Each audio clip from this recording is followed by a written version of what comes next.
मेरे प्रिय साथियों, पार्ट 1 में आपने श्रीमद् भगवद गीता में श्री भगवान कृष्ण के द्वारा दिए गए 10 उपदेशों को सुना था। आइए इस पार्ट 2 में श्री भगवान कृष्ण के द्वारा दिए गए अन्य और 15 उपदेशों का श्रद्धापूर्वक श्रवण करें।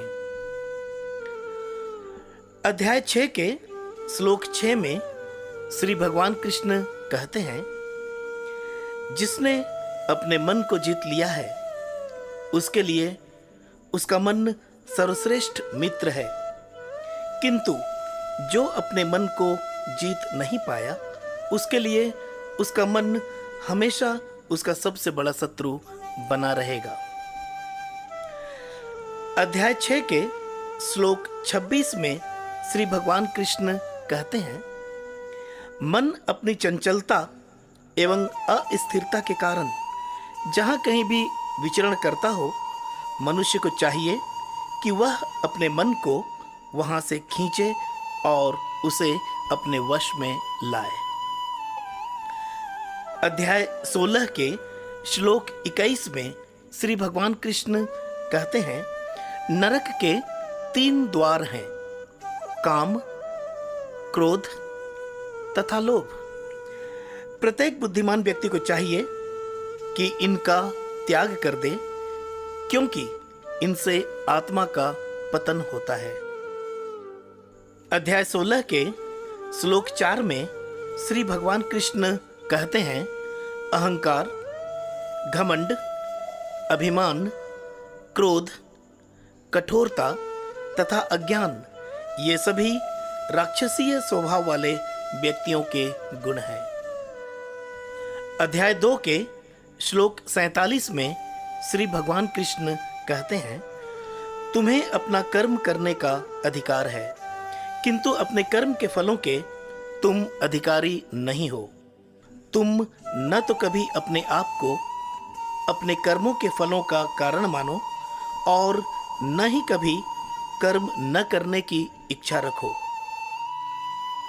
अध्याय 18 के श्लोक 6 में श्री भगवान कृष्ण कहते हैं, सारे कार्यों को किसी फल की आशा के बिना संपन्न करना चाहिए।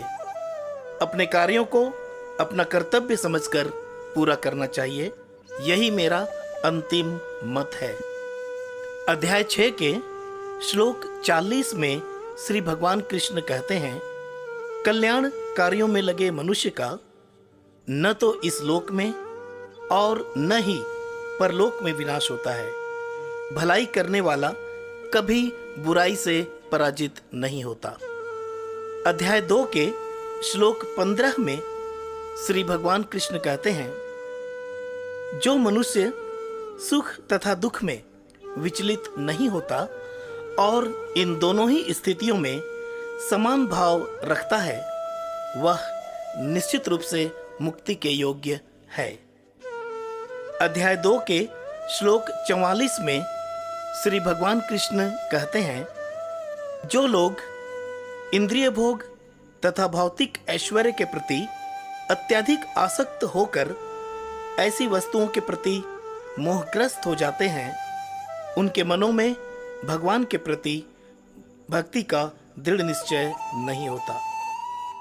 अध्याय 2 के श्लोक 71 में श्री भगवान कृष्ण कहते हैं, जिस व्यक्ति ने इंद्रिय तृप्ति की समस्त इच्छाओं का परित्याग कर दिया है, जो इच्छाओं से रहित रहता है और जिसने सारा मोह त्याग दिया है तथा अहंकार से रहित है, वही वास्तविक शांति को प्राप्त कर सकता है। अध्याय 6 के श्लोक 30 में श्री भगवान कृष्ण कहते हैं, जो व्यक्ति मुझे सर्वत्र देखता है और सब कुछ मुझ में देखता है, उसके लिए न तो मैं कभी अदृश्य होता हूँ और न ही वह कभी मेरी ओर से अदृश्य होता है। अध्याय 8 के श्लोक 5 में श्री भगवान कृष्ण कहते हैं, जीवन के अंत में जो व्यक्ति केवल मेरा स्मरण करते हुए अपने शरीर का त्याग करता है वह तुरंत मेरे स्वभाव को प्राप्त करता है, इसमें रंच मात्र भी संदेह नहीं है।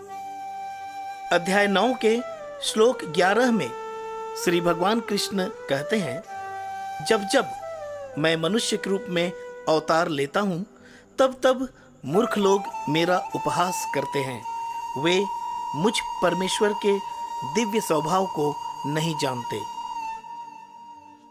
अध्याय 4 के श्लोक 40 में श्री भगवान कृष्ण कहते हैं, जो अज्ञानी तथा श्रद्धाविहीन व्यक्ति शास्त्रों में संदेह करते हैं वे कभी भगवत भावनामृत प्राप्त नहीं करते एवं नीचे गिर जाते हैं।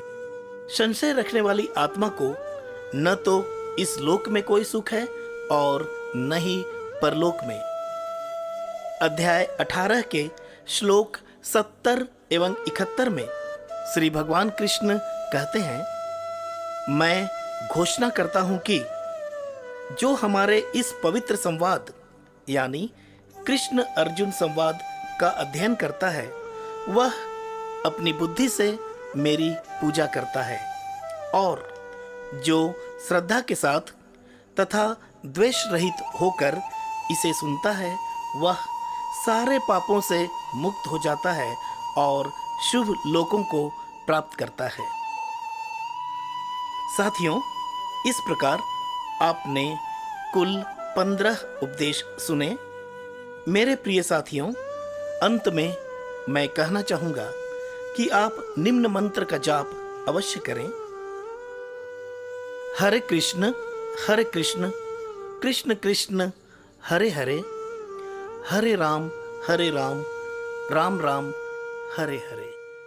धन्यवाद।